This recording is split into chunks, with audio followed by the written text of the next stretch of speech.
Welcome back to another episode of Jason's Bricks in 5, where I discuss LEGO content in videos of around 5 minutes.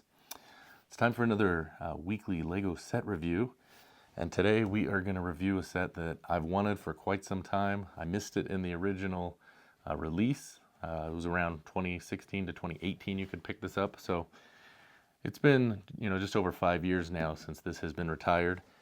Didn't get it, but I got it in the secondary market.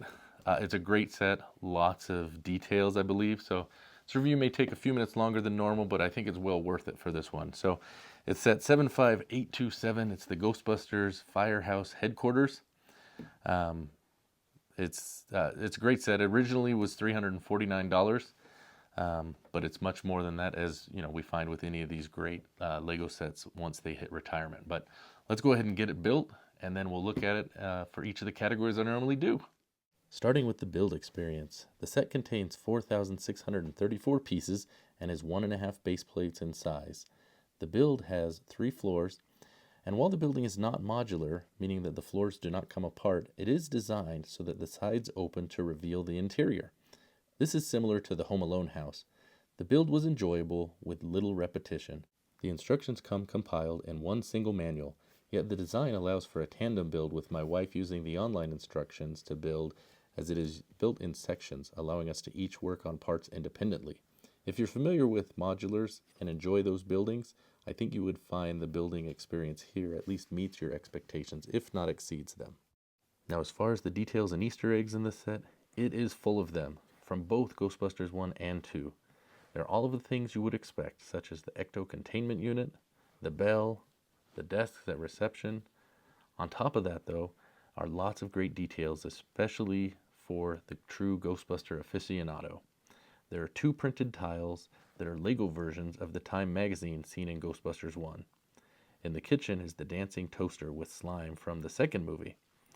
There are computer and screens with images of the Stay Puft Marshmallow, Zool's dogs, and research of Vigo the Carpathian.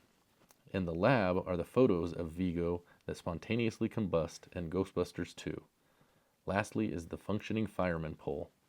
The details packed in this set are truly amazing and would exceed most people's expectations. Now for the displayability or playability. This is a set that serves well as both a play set or a display set. Yet at the price, it's much more likely to be a display set enjoyed by a more mature builder. This set is a great addition to any Lego city. However, I have to say that the set looks really great from a few particular angles. Viewing it straight on is pretty amazing. However, I originally intended to display it sideways, but found it to be rather boring looking, as it really became a nondescript red and gray box that didn't add to my city. But displayed properly, I think it can be amazing for any collector. We love minifigures, and they didn't let us down here. This set contains 9 minifigures and 3 molded ghost figures that are all unique to the set. Starting with the 4 main characters in their ghost-busting uniforms with arm printing, they look exquisite.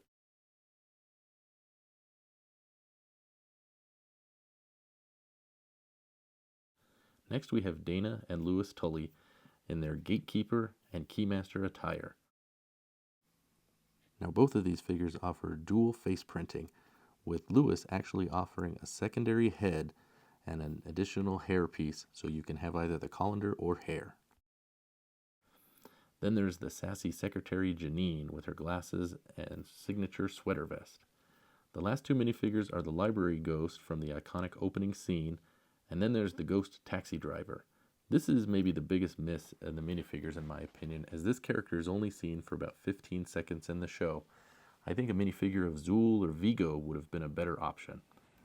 Last are the 3 molded ghost figures. They have translucent bodies with simple face prints, but Slimer definitely looks like he does in the movie. Overall, I think the minifigures will satisfy even the most particular Lego fan. As far as the uniqueness of this set, there are very few Ghostbuster sets and nothing to the scope or subject of this firehouse. That by itself makes it unique, but I don't think that is where the cool uniqueness of this set ends though. From the hinged access that we rarely see to the functioning fire pole, there's so many great things about this set that you'd be hard-pressed to find in another Lego set, and for those reasons, I found it exceeded my already high expectations for this set's uniqueness. The last individual category we always discuss is the value. The original retail price of this set was $349 US. However, it has been retired since 2018, and as you find with many great sets, the price increases substantially after retirement. This set is no exception. If you are looking for a new sealed set in box, the lowest price on Bricklink as of January 2024 is $800 in the US. If you're looking for a used complete set, you might be looking closer to $550. A retail price for the value feels like a no-brainer to me, of course. However, at today's price, at almost double or triple the retail price, it becomes a harder price to justify unless you're a serious Ghostbuster fan. All right, so the set is complete. You've seen my comments on the different sections of the review, but it's just time for my overall thoughts. Overall, I love the set. I think it's great. I'm super excited to have it in my city. I think it's going to be a great eyepiece, that when people come down and see the city.